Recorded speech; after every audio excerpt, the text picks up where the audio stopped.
আসসালামু আলাইকুম, স্বাগত জানাচ্ছি আরটিভির দুপুরের সংবাদে। আপনাদের সঙ্গে আছি আমি ফারজানা তানি। বিএনপির চেয়ারপারসন বেগম খালেদা জিয়া চিকিৎসা গ্রহণ করতে পারছেন বলে জানিয়েছেন তার ব্যক্তিগত চিকিৎসক AZM জাহিদ হোসেন। দুপুরে রাজধানীর এভারকেয়ার হাসপাতালের সামনে এক ব্রিফিংয়ে তিনি এই কথা বলেন। এ সময় তিনি আরও বলেন, মেডিকেল বোর্ডের সিদ্ধান্ত ও খালেদা জিয়ার শারীরিক অবস্থার উপর ভিত্তি করে চিকিৎসার জন্য তাঁকে বিদেশে নেওয়ার সিদ্ধান্ত হবে। খালেদা জিয়াকে বিদেশে নেওয়ার জন্য বিএনপির সব ধরনের প্রস্তুতি রয়েছে, তবে বর্তমান অবস্থা ও মেডিকেল বোর্ডের বাইরে কোনো কিছু করার সুযোগ নেই বলে জানান ডক্টর জাহিদ হোসেন। গুজব ছড়ানো থেকে বিরত থাকার আহ্বান জানিয়ে বিএনপি স্থায়ী কমিটির সদস্য বেগম খালেদা জিয়ার চিকিৎসা নিয়ে গুজবে কান না দেওয়ার অনুরোধ জানিয়েছেন। ডাক্তাররা যে চিকিৎসা দিচ্ছেন সেই চিকিৎসা উনি গ্রহণ করতে পারছেন, অথবা আমরা যদি বলি মেনটেন করছেন। সর্বোচ্চ সংযম প্রদর্শন এবং সেই সাথে কোনো ধরনের গুজব ছড়ানো এবং গুজবে কান না দেওয়ার জন্য বিনীতভাবে পরিবারের পক্ষ থেকে, দলের পক্ষ থেকে আপনাদেরকে আমরা অনুরোধ করছি। দেশবাসীর সম্মিলিত সমর্থনই জিয়া পরিবারের শক্তি প্রেরণার উৎস বলে মন্তব্য করেছেন বিএনপির ভারপ্রাপ্ত চেয়ারম্যান তারেক রহমান। সকালে সামাজিক যোগাযোগ মাধ্যম ফেসবুকে তার ভেরিফাইড পেজ থেকে বেগম খালেদা জিয়ার প্রতি বৈশ্বিক সহমর্মিতা ও শুভ কামনার জন্য কৃতজ্ঞতা প্রকাশ করেছেন। তারেক রহমান আরও লেখেন, বিশ্বের নানা প্রান্ত থেকে দেশনেত্রী বেগম খালেদা জিয়ার সুস্থতার জন্য যেভাবে সহযোগিতা ও শুভ কামনা জানানো হচ্ছে, জিয়া পরিবার ও বিএনপির পক্ষ থেকে সবার প্রতি আন্তরিক ধন্যবাদ জানান তিনি। বিভিন্ন দেশের নেতা, কূটনীতিক, বন্ধু, সর্বস্ব ব্যক্তিদের উদ্বেগ, উৎকণ্ঠা এবং বাংলাদেশের লাখো মানুষের ভালোবাসা ও দোয়া তাদের পরিবারকে গভীরভাবে স্পর্শ করছে বলে জানান তারেক রহমান। এদিকে বেগম খালেদা জিয়ার বর্তমান শারীরিক অবস্থা বিবেচনায় হাসপাতালে তাঁর নির্বিঘ্ন চিকিৎসা, প্রয়োজনে উন্নত চিকিৎসার জন্য বিদেশে নিয়ে যাওয়ার পরিকল্পনা, তাঁর নিরাপত্তা ও যাতায়াতের সুবিধা এবং উচ্চ মর্যাদা বিবেচনায় তাঁকে রাষ্ট্রের অতি গুরুত্বপূর্ণ ব্যক্তি VVIP ঘোষণা করার সিদ্ধান্ত নেওয়া হয়েছে। এই সিদ্ধান্ত অবিলম্বে কার্যকরের জন্য সংশ্লিষ্ট সকল সংস্থাকে নির্দেশনা প্রদান করা হয়েছে। সকালে যমুনায় উপদেষ্টা পরিষদের একটি বিশেষ বৈঠকে এই নির্দেশনা দেওয়া হয়। এ সময় খালেদা জিয়ার রোগ মুক্তি কামনা করে দোয়া ও প্রার্থনা করা হয়। বৈঠক শেষে এ বিষয়ে ব্রিফ করেন পরিকল্পনা উপদেষ্টা ডক্টর ওয়াহিদুদ্দিন মাহমুদ। সভায় বেগম খালেদা জিয়ার বর্তমান শারীরিক অবস্থা বিবেচনায় হাসপাতালে তার নির্বিঘ্ন চিকিৎসা, প্রয়োজনে উন্নত চিকিৎসার জন্য বিদেশে নিয়ে যাওয়ার পরিকল্পনা, তার নিরাপত্তা ও যাতায়াতের সুবিধা এবং উচ্চ মর্যাদা বিবেচনায় তাকে রাষ্ট্রের অতি গুরুত্বপূর্ণ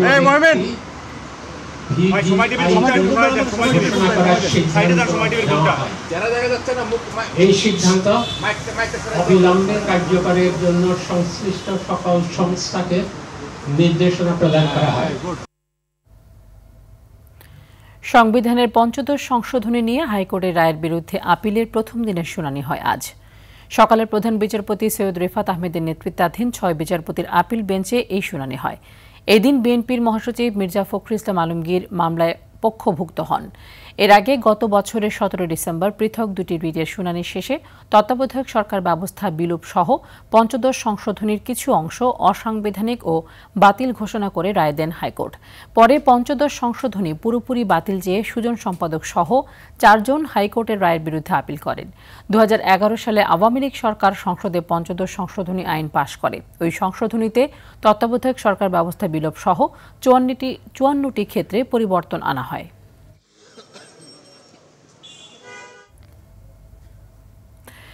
জুলাই গণ অভ্যুত্থানে কুষ্টিয়ায় 6 জনকে হত্যার অভিযোগে মানবতাবিরোধী অপরাধে সাবেক মন্ত্রী জাসদ সভাপতি হাসানুল হক ইনুর বিরুদ্ধে করা মামলার দ্বিতীয় দিনে সাক্ষ্য গ্রহণ শেষ। পরবর্তী সাক্ষ্য 7 ডিসেম্বর। বিচারপতি নজরুল ইসলাম চৌধুরীর নেতৃত্বাধীন 3 সদস্যের আন্তর্জাতিক অপরাধ ট্রাইব্যুনাল 2-এ নেওয়া হয় এই সাক্ষ্য। সোমবার মঙ্গলবার সাক্ষ্য গ্রহণের প্রথম দিনে 2 জন সাক্ষীর জবানবন্দি রেকর্ড করা হয়। এর আগে রোববার প্রসিকিউশনের সূচনা বক্তব্য উপস্থাপনের মধ্য দিয়ে মামলার বিচার আনুষ্ঠানিকভাবে শুরু হয়। একই ট্রাইব্যুনালে সাভারের আশুলিয়ায় 6 লাশ পোড়ানো সহ 7 জনকে হত্যা মামলায়ও সাক্ষ্য গ্রহণ আজ। এদিকে ট্রাইব্যুনাল 1-এ রামপুরায় কার্নিশে ঝুলে থাকা এক ব্যক্তিকে গুলি করা সহ 2 জনকে হত্যার মামলায় সাক্ষ্য নেওয়া হবে আজ। সকালে ইনু সহ এসব মামলায় গ্রেফতার আসামিদের ট্রাইব্যুনালে হাজির করা হয়।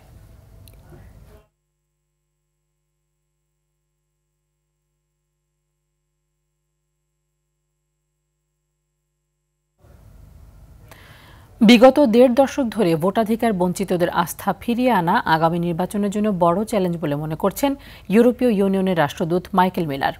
রাজধানীর আগারগাঁও নির্বাচন ভবনে প্রধান নির্বাচন কমিশনার এএমএম নাসির উদ্দিনের সঙ্গে বৈঠকের পর এই মন্তব্য করেন তিনি বলেন, বাংলাদেশের গণতান্ত্রিক উত্তরণে আগামী নির্বাচন খুবই গুরুত্বপূর্ণ।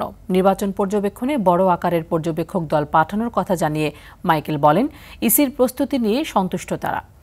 এছাড়া জুলাই চার্টার ও গণভোট নিয়ে যেসব চ্যালেঞ্জ রয়েছে তাতে সার্বিক সহায়তার কথাও জানান ইইউ রাষ্ট্রদূত।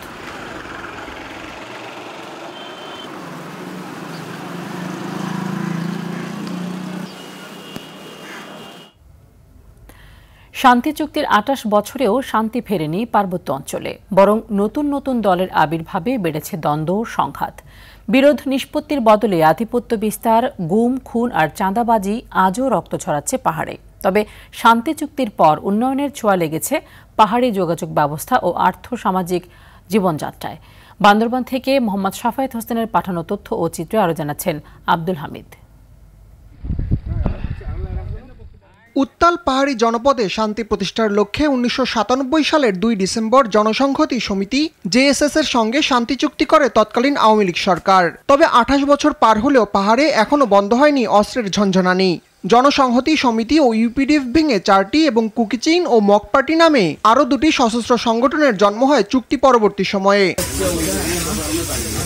চুক্তিটি পূর্ণাঙ্গভাবে বাস্তবায়ন হলে নতুন নতুন সংগঠন সৃষ্টি হতো না বলে মত পাহাড়ি এই নেতার। পার্বত্য চুক্তি যদি ধারা পূর্ণাঙ্গভাবে বাস্তবায়ন হতো তাহলে এই বর্তমানে যে একটি অস্থিরতা চলছে পার্বত্যাঞ্চলে, এখানে অনেকগুলো সশস্ত্র গোষ্ঠী নতুন নতুন গোষ্ঠীগুলো চলে আসছে, হয়তোবা এই সংগঠনগুলো এরকম গজিয়ে উঠতো না। আধিপত্যের লড়াই ও চাঁদাবাজির কারণেই মূলত পাহাড়ের এই হানাহানি।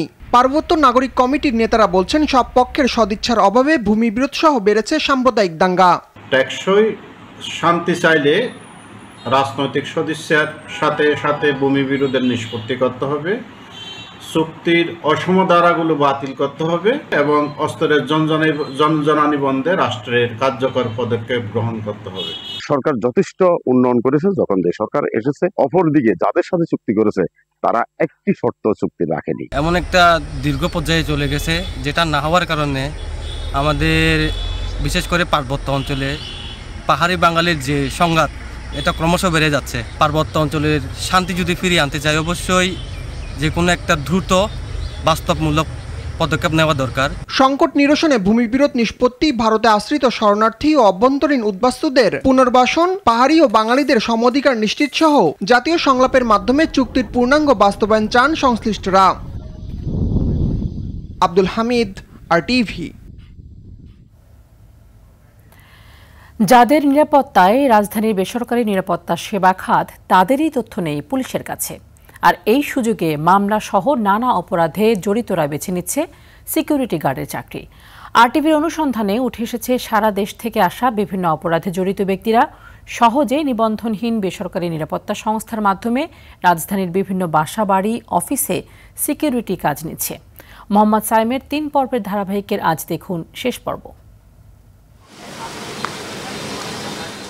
রাজধানীর উত্তরায় ব্যাঙের ছাতার মতো সাইনবোর্ডহীন এসব প্রতিষ্ঠান দাবি করছে সিটি কর্পোরেশনের ট্রেড লাইসেন্স ও জয়েন্ট স্টকের নিবন্ধন নিয়ে পরিচালিত হচ্ছে। অনেকে দাবি করছেন শ্রম অধিদপ্তরের কলকারখানা দপ্তর থেকে নিবন্ধন নিয়ে ব্যবসা পরিচালনার।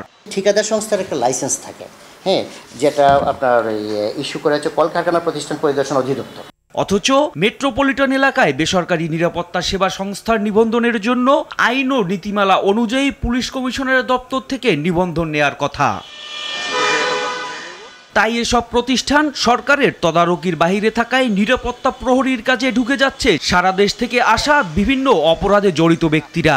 4টা ক্যাটাগরির মানুষ আপনার বেশিরভাগ চাকরি করতে আসে, হয়তো তার গ্রামে সে কোনো মারামারি করছে, মারামারি কেসে সে এলাকায় থাকতে পারছে না, ঢাকায় এসে 2-4 মাস আপনার থাকা লাগতেছে, নয়তো কোনো কেসের আসামি, নয়তো আপনার দেখা গেল যে মানে বিভিন্ন ধরনের ঝামেলা।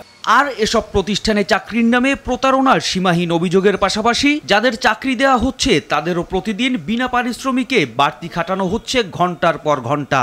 8 ঘন্টা আছে, 12 ঘন্টা তো সব জায়গায় ডিউটি করতে হয় না। আমি 12 ঘন্টা ডিউটি করি, 10,000 টাকা বেতন পাই।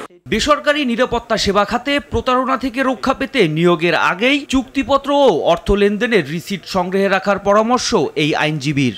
আগে থেকে টাকা দিবেন না, যদি কোনো ধরনের টাকা লেনদেন হয় সেই টাকাটা লেনদেনের যে কোনো একটা রিসিট নেবেন। আর শ্রম অধিদপ্তর দিচ্ছে অভিযোগ পেলে ব্যবস্থা নেওয়ার আশ্বাস। আমাদের কাছে যদি লিখে যে আমাদের এরকম ডেটাইট হচ্ছে আমরা ব্যবস্থা নিতে পারি। তবে প্রতারণা এড়াতে সচেতনতার তাগিদ দেন ডিএমপির এই মুখপাত্র। জানান নিবন্ধনহীন এসব প্রতিষ্ঠানের নিরাপত্তা প্রহরীদের কোনো তথ্যই নেই পুলিশের কাছে। যে প্রতিষ্ঠান থেকে উনি নিরাপত্তা প্রহরীটা নিচ্ছেন তারা যথাযথ কর্তৃপক্ষের অনুমতি প্রাপ্ত কিনা, লাইসেন্সকৃত তাদের কার্যক্রম আমরা হয়তো দেখাশোনা করতে পারবো, কিন্তু আপনি যেগুলো বললেন লাইসেন্স ব্যতি রেখে করছে, এক্ষেত্রে যদি সুস্পষ্ট অভিযোগ সুনির্দিষ্টভাবে আমাদেরকে জানান তাহলে আমরা ব্যবস্থা নেব। প্রতিষ্ঠানের নিরাপত্তায় সেবাদানকারী প্রতিষ্ঠানের সম্পর্কে তথ্য যাচাই করে চুক্তি করার আহ্বান ডিএমপির। আর চাকরির নামে এসব প্রতারক চক্র থেকে সচেতনতার বিকল্প নেই বলে মত আইনজীবীর। মোহাম্মদ সায়েম, RTV, ঢাকা। ডিসেম্বর বাঙালি জাতির জন্য এক গৌরব ও আবেগের মাস, যে মাসের শুরুতে মুক্তিবাহিনীর কাছে হানাদার বাহিনীর পরাজয়ের বার্তা আসতে থাকে। স্বাধীনতার সেই সুখময় স্মৃতি স্মরণ করতে গিয়ে রণাঙ্গনের মুক্তিযোদ্ধারা বলেন, স্বাধীনতা বিরোধী শক্তি এখনও মাথাচাড়া দিয়ে উঠছে। যারা মুক্তিযুদ্ধকে স্বীকার করে না তাদের এই দেশে থাকার এবং রাজনীতি করার কোনো অধিকার নেই বলে জানান বীর সূর্য সন্তানরা। নিহান নন্দীর ক্যামেরায় আরও জানাচ্ছেন বিপুল দেবরায়। ঘুম ভাঙাতে ঘুমিয়ে গেল যারা, ঘুমের দেশে ঘুম ভাঙাতে ঘুমিয়ে গেল যারা, জ্বলছে স্মৃতি আলোর বুকে ভোরের করুণ তারা। বদরুল হাসানের লেখা বিখ্যাত গানটি জানান দেয় একটি স্বাধীন দেশ ও স্বাধীন পতাকার জন্য কি পরিমাণ রক্তের দাম দিতে হয়েছে বাঙালি জাতিকে। জীবন দিয়ে কেনা দেশটি যে স্বাধীনতার দ্বার প্রান্তে তা বুঝতে পেরেছিল পাখানাদার বাহিনী। তাই তো 1971-এর 2 ডিসেম্বর প্রবল বেগে রক্তের নেশায় হত্যা যজ্ঞে মেতে উঠে 71-এর নরপিশাচরা। তবে সারা দেশে উত্তাল সমুদ্রের মতো পাক বাহিনী ও তাদের দোসরদের কোণঠাসা করতে থাকে মুক্তিবাহিনী। ঢাকার রামপুরা মালিবাগ বিদ্যুৎ কেন্দ্র, চট্টগ্রামের 5টি বিদ্যুৎ সাবস্টেশন ও 2টি পেট্রোল পাম্প ধ্বংস করে মুক্তিযোদ্ধারা। দখলে নেয় আখাউড়া, সিলেট, শমশেরনগর বিমানবন্দর, চট্টগ্রামের বেশ কয়েকটি উপজেলা, পঞ্চগড়, ঠাকুরগাঁও সহ দেশের বিভিন্ন এলাকা। নভেম্বরের পর থেকে যে অলরেডি বোঝা গেছে যে তারা ডিমোরালাইজড, তারা যুদ্ধ করছে না, খালি মারছে নিরীহ মানুষকে, তারা লুটপাট করছে এবং আমাদেরকে মেয়েদেরকে ধর্ষণ করছে, এই নিয়েই তারা ছিল ব্যস্ত। তাদের হাতে বন্দুক টন্দুক থাকা সত্ত্বেও অনেক জায়গায় তাদেরকে পরাস্ত করা হয়েছে। তবে স্বাধীনতার 54 বছরে এসেও স্বাধীনতা বিরোধী শক্তির উত্থানে দেশ পিছিয়ে যাওয়ার সম্ভাবনা আছে বলে মনে করেন এই মুক্তিযোদ্ধা। জামাতের এই দেশ পরিচালনা করবার কোনো রাইট তাদের নাই, তার একটা পরাজিত শক্তি, তাদের সবসময় এটা মনে রাখতে হবে। সরকার গঠন করে পরিচালনা করবার জন্য কোনো তাদের অধিকার নাই, আর ভোটের মাধ্যমে আসলেই এটা প্রমাণ হয়ে যাবে। তিনি আরো বলেন, সুষ্ঠু নির্বাচনের মধ্যে দিয়ে একটি দেশের গণতন্ত্র সমুন্নত রাখার কোনো বিকল্প নেই। একটা স্থিতিশীল সরকার না হলে তাহলে দেশ কোনো সময় আগাতে পারে না। উই রিয়েলি ডোন্ট কেয়ার যে বিএনপি আসুক ক্ষমতা বা অন্য কোনো দল আসুক, they must be an elected government, elected by the people of Bangladesh. তখনই আপনি দেখবেন যে সব কিছু কীরকম বিরাট পরিবর্তন হচ্ছে। 54 বছরের দ্বারপ্রান্তে এসে বাংলাদেশ অর্থনৈতিক ও সামাজিক ক্ষেত্রে অনেক অগ্রগতি লাভ করেছে। তবে গণতন্ত্র, মানবাধিকার ও আইনের শাসন প্রতিষ্ঠা করে একটি উন্নত ও সমৃদ্ধশালী দেশ হিসেবে নিজেদের প্রতিষ্ঠিত করাই এখন বড় চ্যালেঞ্জ বলে মনে করছেন সংশ্লিষ্টরা। বিপুল দেবরাই, RTV, ঢাকা। কক্সবাজার ও পার্শ্ববর্তী পার্বত্য চট্টগ্রাম ও চট্টগ্রাম শহরে ভূমিকম্প অনুভূত হয়েছে। সোমবার দিবাগত রাত 12:57 চট্টগ্রাম, কক্সবাজার শহর, উখিয়া ও চকরিয়ায় ভূকম্পন অনুভূত হয়েছে। স্থানীয়রা জানিয়েছেন কম্পনের স্থায়িত্ব ছিল কয়েক সেকেন্ড, তবে এই ভূমিকম্পে এখনও পর্যন্ত কোনো ক্ষয়ক্ষতির তথ্য পাওয়া যায়নি। ভূমিকম্পের তথ্য প্রদানকারী আন্তর্জাতিক সংস্থা ইউরোপিয়ান মেডিটেরিয়ান সিসমোলজিক্যাল সেন্টার তাদের ওয়েবসাইটে সর্বশেষ তথ্যে জানিয়েছে 4.9 মাত্রার এই ভূমিকম্পের উৎপত্তিস্থল ছিল মিয়ানমার। দেশের 3 জেলায় 6 জন নিহত ও 16 জন আহত হয়েছেন। সকালে ঢাকা ভাঙা এক্সপ্রেসওয়ের মাদারীপুরের শিবচরের আড়িয়াল খাঁ সেতুর উপরে ভাঙামুখী লেনে বাস ও ট্রাকের সংঘর্ষে 3 জন নিহত হয়েছেন। এই ঘটনায় আহত হয়েছেন কমপক্ষে 15 জন। সকালে হবিগঞ্জের বাহুবল উপজেলায় ঢাকা সিলেট মহাসড়কের ট্রাকের সাথে মুখোমুখি সংঘর্ষে এক পিকআপ চালকের মৃত্যু হয়েছে। এই ঘটনায় তার সহকারী আহত হয়েছেন। এদিকে গেল রাতে নরসিংদীর শিবপুরে মোটরসাইকেল ও সিএনজির মুখোমুখি সংঘর্ষে মাহমুদুল ও শফিক নামের 2 যুবক নিহত হয়েছেন।